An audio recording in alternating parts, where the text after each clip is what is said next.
देखिए दोस्तों, विधानसभा का मानसून सत्र आज शुरू हुआ था। 20 अगस्त को आज शुरू हुआ था, लेकिन इसके बाद विपक्ष ने विधानसभा का घेराव किया और इसी कारण से विधानसभा कुछ ही समय तक चल पाई।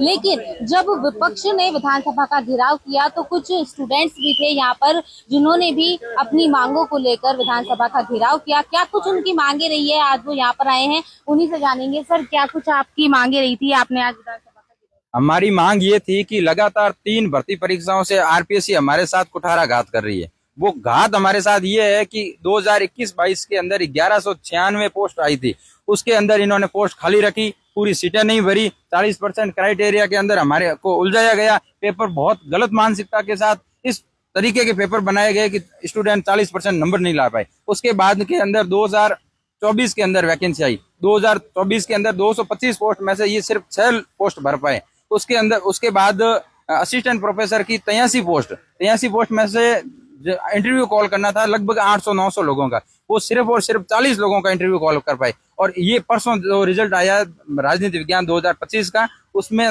645 पोस्ट थी, उसमें से मात्र 67 पोस्ट भर पाई है।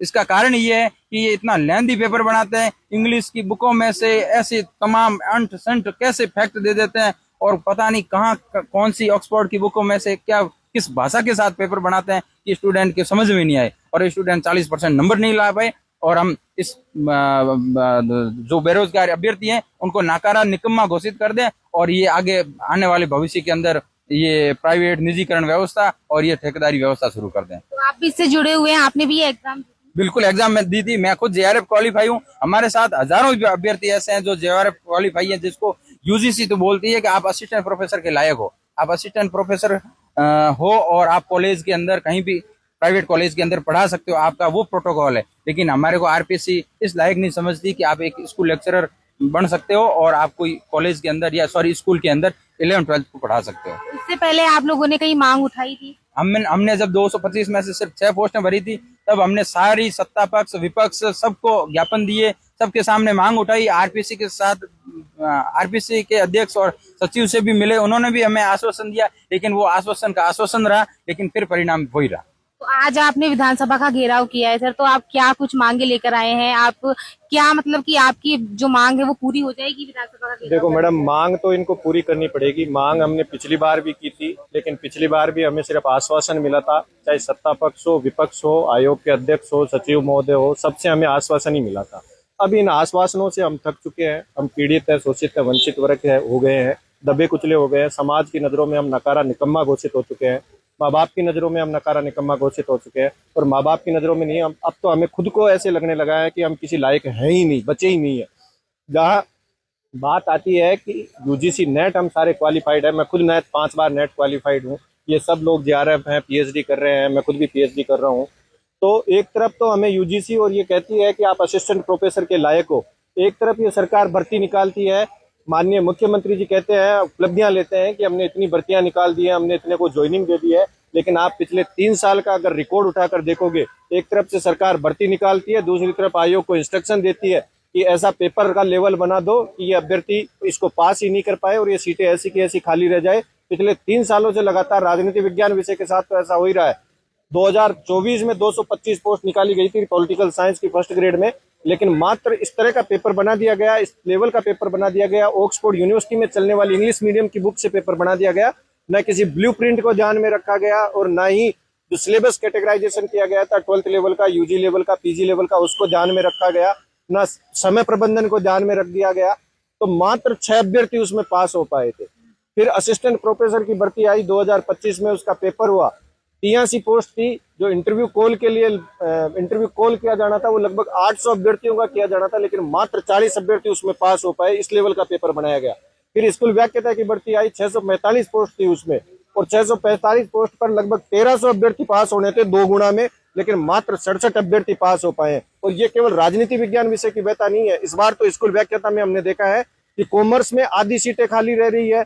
फिजिक्स का कल रिजल्ट आया, 167 सीटें थी, उसमें मात्र केवल 24 बच्चे पास हो पाए हैं। अगर हिस्ट्री की बात करें तो हिस्ट्री में 2 गुना अभ्यर्थी पास होने थे, लेकिन 1.5 गुना अभ्यर्थी पास हुए हैं। हिंदी की बात करें 800 सीट थी, लेकिन 800 सीटों के मुकाबले केवल 1100 बच्चे पास हो पाए। तो ये इस तरह का एक षड्यंत्र रच रही है सरकार कि एक तरफ तो भर्ती निकालने का ढोंग रचती है, दूसरी तरफ आयोग को और इनको निर्देश देती है कि आप इस तरह का पेपर बनाओ, और इस कुत्सित मानसिकता के साथ पेपर तैयार किया जाता है कि बच्चे पेपर पास नहीं कर पाते हैं, और फिर ये सरकार हम लोगों को, अभ्यर्थियों को समाज की नज़रों में नकारा, निकम्मा और अयोग्य घोषित करके ठेका प्रणाली लागू करना चाहती है। आज इन्होंने स्कूल में विद्या संबल योजना के लिए फरमान जारी कर दिया। ये तुगलकी फरमान है, ये तानाशाही है, हम इसको कतई सहन नहीं करेंगे। हम अब सड़कों पर उतर आए हैं। अगर सरकार नहीं सुधार करती है अपने अंदर और हमारे साथ न्याय नहीं करती है, तो जैसा दिल्ली में देखा गया है, जैसा पटना में, रांची में देखा गया, अब राजस्थान में भी देखने को मिलेगा। आप सबका कहना है कि जानबूझकर ये डिफिकल्ट पेपर बनाया जा रहा है, क्या कारण लगता है आपको? मैडम, ये जो एक्सपर्ट हैं, जो आयोग के एक्सपर्ट हैं, वो बिल्कुल कुटित मानसिकता से पेपर बना रहे हैं। जब कोई भी पेपर बनाया जाता है तो बच्चों के अनुसार उस पेपर का जो लेवल डिसाइड होते हैं, secondary level, graduation level, PG level, तो उस ब्लूप्रिंट को बिल्कुल भी इन्होंने यूज नहीं किया है। जो मनमर्जी के सवाल है, जो अपने केवल अपना ये दिखाना चाहते हैं कि हम बड़े, हम ऐसा पेपर आयोग के डिसाइड करना, हम ऐसा पेपर बना देंगे, कोई भी अभ्यर्थी पास नहीं हुआ तो आप अभ्यर्थी लाओगे कहाँ से? जब एक तरफ से ये वैकेंसी निकालेंगे फिर खाली जाएगी, फिर सरकार क्या करेगी? अपनी स्कूलों में इस विद्या संबल योजना के तहत अपने चहेतों को वो ले लेगी, और उससे ये पूरे लोगों में ये मैसेज जाएगा कि बच्चे ही नहीं पढ़ते हैं। तो क्या राजस्थान विषय में बच्चे ऐसे हैं कि पढ़ते ही नहीं है? और इतने क्या, कौन से सब्जेक्ट की, हर जगह तो कोई भी आप स्टेट में देख लो वैकेंसी पूरी हो रही है, तो राजस्थान में ऐसा क्या हो गया? राजस्थान के स्टूडेंट का ऐसा क्या हो गया कि वो 40% क्वालिफाई नहीं कर पा रहे हैं? पेपर कुटित मानसिकता के साथ बनाए जा रहे हैं। और सरकार क्या करती है? इस बार वैकेंसी खाली जाएगी, उन वैकेंसियों अगले साल वापस जोड़ के ऐड कर देंगे, बोलेंगे हम 1 लाख को रोजगार दे रहे हैं, हम 2 लाख को रोजगार दे रहे हैं, पर रोजगार मिल कहाँ रहा है? आप ये भी तो देखिए ना, धरातल पे बिल्कुल भी स्कूलों में टीचर नहीं पहुंच रहे हैं। आप दैनिक भास्कर न्यूज देख ले, आप किसी की न्यूज देखे, अखबारों में हर रोज आता है कि भवन जर्जर है, बच्चों की पढ़ाई नहीं हो रही है, ये दिक्कत आ रही है। लेकिन सरकार ने अब क्या करे, मीडिया कर्मियों को भी जाने से बंद कर दिया। लेकिन सरकार को ये नहीं पता कि आगे ये निकाय चुनाव आने वाले हैं, 2 साल में आपके वो विधानसभा चुनाव आने वाले हैं। तो जब आप वोट मांगने के लिए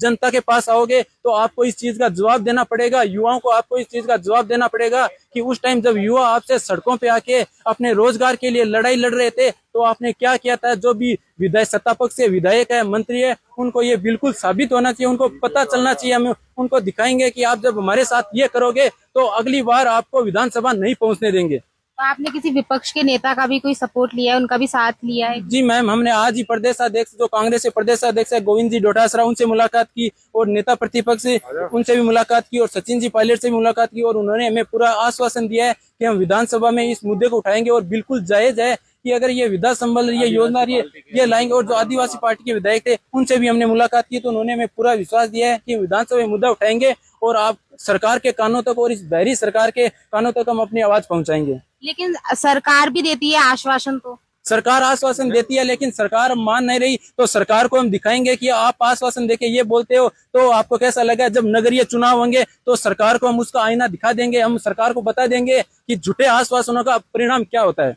भरोसा है विपक्ष पर आपको कि आपकी मांगे? हाँ बिल्कुल, हमें विपक्ष से भरोसा है, हमारी मांगे, हमें उम्मीद है कि वो हमें विधानसभा में उठाएंगे। आगे की क्या रणनीति है आप? आगे रणनीति हम 2 या 5 दिन वेट करते हैं। अगर हमारे आयोग से या इन कोई सत्ता पक्ष से या मंत्री महोदय से हमें आश्वासन नहीं मिलता है तो हम सड़कों पे उतरेंगे, और जैसा दिल्ली के सरकार में हुआ, जैसा रांची में हुआ, वैसा ही शिक्षा मंत्री का इस्तीफा अगली बार से हमारे मदन दिलावर जी का इस्तीफा हम मांग करेंगे। देख सकते हैं दोस्तों आप किस तरीके से जो छात्र हैं उनमें गुस्सा है, साफ दिख रहा है। और यहाँ पे जो है ये जो छात्र है वो गुस्से में है, आक्रोशित है। आज विधानसभा का इन्होंने घेराव किया और अगर इनकी मांगे नहीं मानी जाती है तो आगे ये और घेराव करेंगे। और इन्होंने ये भी चेतावनी दी है कि ये शिक्षा मंत्री के इस्तीफे की मांग करेंगे। और देखने वाली बात होगी कि सरकार इनकी मांगे है मानती है या फिर कुछ और बड़ा बदलाव जो है वो देखने को मिलता है। और ऐसी ही अपडेट्स के लिए देखते रहिए आपका अपना चैनल तक हटा।